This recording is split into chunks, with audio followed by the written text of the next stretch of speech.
Hello दोस्तों, कैसे हैं आप सब। आशा करता हूँ कि सब सही होंगे। आप अगर एक गवर्नमेंट एम्प्लॉयज है ना, तो आपके लिए आपको भी पता है कि आपके लिए सैलरी कितना इंपॉर्टेंट है। और सैलरी जो होता है ना, एक बिगेस्ट मोटिवेशन हो रहा है होता है। और जो नया एस्पिरेंट होते हैं ना, जो गवर्नमेंट जॉब का प्रिपरेशन करते हैं, उनके लिए भी एक बिगेस्ट मोटिवेशन होता है। इसीलिए मैं आशा करता हूँ कि ये जो वीडियो है ना, ये सबको देखना चाहिए, ताकि उनको एक मोटिवेशन मिले कि कौन सा ग्रेड में कैसा कैसा रहता है सैलरी और कितना रहता है। और हम सिक्स पे के अनुसार कितना सैलरी मिलना चाहिए, सेवन पे के अनुसार कौन सा लेवल होना चाहिए। ये सारे चीज के बारे में आप जानकारी मिलेगा। और ये बेहतरीन चीज ये है कि यहाँ पे हम जो है ना, ये जो 50% अभी जो बढ़ा है ना 1 जनवरी 2024 से, इसी के बारे में यहाँ पे डिस्कस किए हैं। और उसके अनुसार लेटेस्ट सैलरी यहाँ पे डिस्कस किए हैं। और जो एचआरए भी जो बढ़ा है ना, 30% हुआ है ना, उसके बारे में भी हम यहाँ पे डिस्कस कर रहे हैं। तो ये जो सैलरी है पूरा अपडेटेड सैलरी है, तो आप यहाँ पे जरूर देखिए। और टोटल कैलकुलेशन आपको याद रह जाएगा, एक ही बार बोलूंगा तो। ठीक है, देखिए, चलते रहिए, आगे बढ़े और आगे देखते रहिए। तो यहाँ पे जो ये बात करेंगे आज हम लेवल 7 के बारे में, जैसे कि पहले भी मैं बोल चुका हूँ। और ग्रेड पे 46 के बारे में बात करेंगे। ठीक है, ये जो लेवल 7 होता है ये 7 पे के अनुसार, और जो ग्रेड पे 46 होता है ये 6 पे के अनुसार। ठीक है, और जो सीडीए पे स्केल जो लेवल 7 के अनुसार यहाँ पे देखेंगे हम, ये 44,900 टू 1,42,400 रुपीज, ये टोटल उसका जो लेवल है। ठीक है, लेवल का जो highest, lowest and highest salary का जो बेसिक पे होता है, यहाँ पे मैं मेंशन किया हूँ।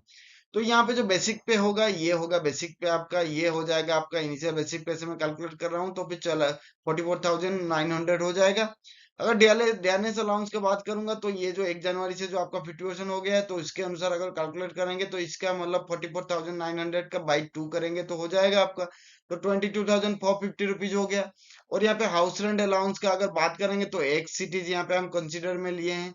ठीक है, ये होता है कैलकुलेशन कैसे होता है, ये 30% ऑफ बेसिक पे। ठीक है, यहाँ पे हम बेसिक पे कितना था हमारा, 44,900 था ना, तो इसमें यहाँ पे हम इसको अगर 30% करेंगे, तो फिर 13,470 रुपीज हुआ। ठीक है, और यहाँ पे अब हम अगर टीपीटी अलाउंस के ट्रांसपोर्ट अलाउंस की अगर बात करेंगे, तो यहाँ पे भी हम कंसिडरेशन के लिए यहाँ पे हम एक सिटीज को लिए हैं। ठीक है, तो यहाँ पे हम जो एक सिटीज के लिए ये जो होता है 3,600 होता है। ठीक है, तो ये इजी समझने के लिए यहाँ पे हम देख लेते हैं, ये जो एक सिटीज के लिए ये जो मिनिमम एचआरए होना चाहिए, ये होता है 5400 रुपया। और जो वाई सिटीज के लिए ये होता है 3600 रुपया, ये जेड सिटीज के लिए होता है 1800 रुपया। ठीक है, तो यहाँ पे ये हम एचआरए की बात कर रहे हैं, जो हाउस रेंट अलाउंस यहाँ पे मैं बात कर रहा हूँ। और यहाँ पे अगर टीपीटी ट्रांसपोर्ट अलाउंस का बात करेंगे, तो फिर आप यहाँ पे देख रहे हैं, ये जो लेवल आ रहा है, ये लेवल 7 के अंदर आता है।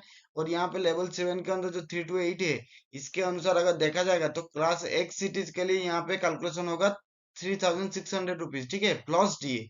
और डीए से कैलकुलेशन कैसे होगा, डीए का जो कैलकुलेशन होगा, ये हो गया आपका जो आपका 50% ये अभी बढ़ा है ना, तो यहाँ पे हो जाएगा कि जैसे कि 36 इंटू 36 इंटू हो जाएगा आपका 50।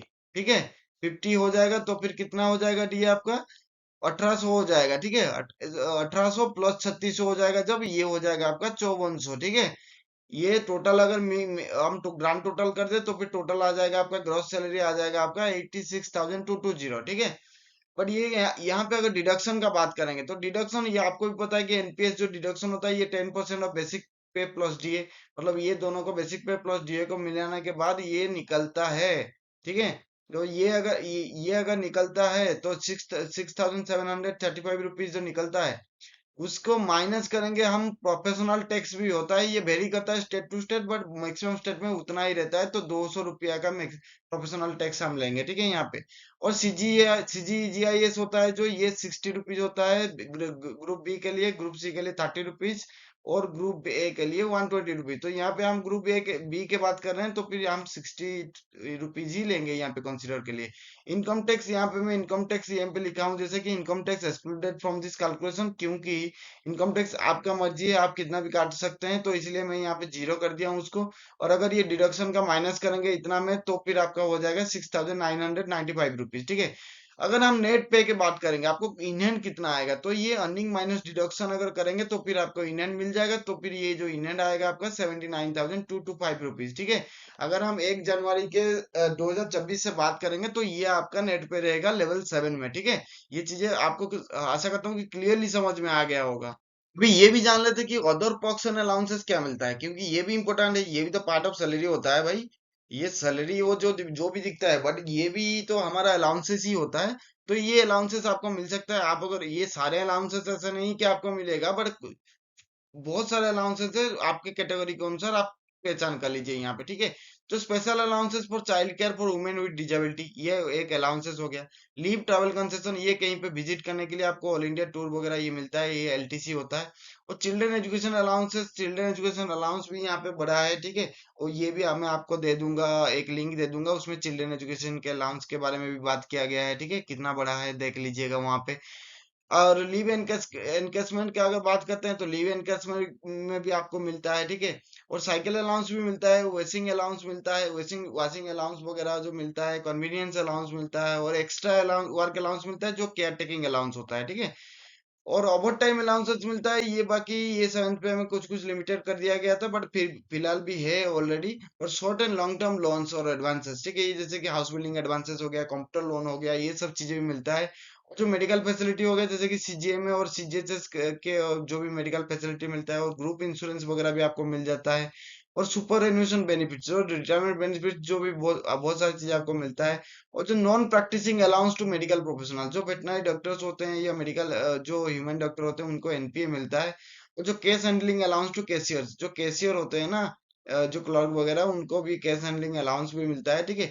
तो ये सारी चीजें आपको पॉक्स एंड अलाउंसेस मिलता है। अगर मान लीजिए कि कोई भी छूट गया है, कौन सा पॉक्स एंड अलाउंसेस यहाँ पे छूट गया, तो कमेंट जरूर कर दीजिए।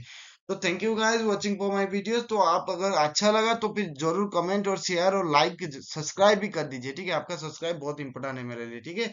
Thank you guys.